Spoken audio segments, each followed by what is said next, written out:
and welcome to this week's Trading the Trend on Wednesday, the 3rd of April 2024.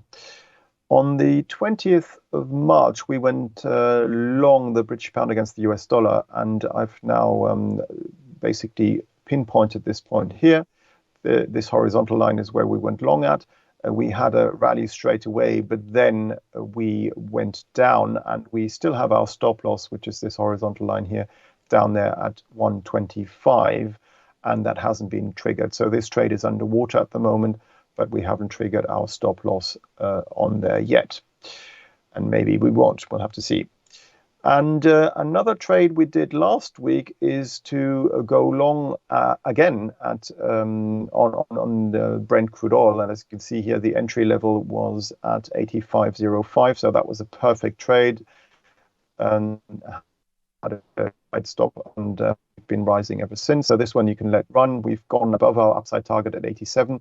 If you want to have a trailing stop loss, take profit level, you could perhaps take it to below today's low at 88.45, and or could just cash it in now with a nice profit here from a reward to risk perspective.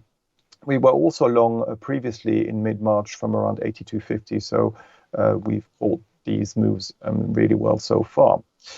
And this week, what I would like to do, unfortunately, I looked at it yesterday and it's already moved a lot since then, is to go long the euro against the Swiss franc. And as you can see here, we had a continuation of the uptrend take us higher. So what I'm trying to do now is maybe if we were to see a minor retracement to the downside, perhaps buy into that then, with new upside targets being expected to be hit in the coming days and weeks.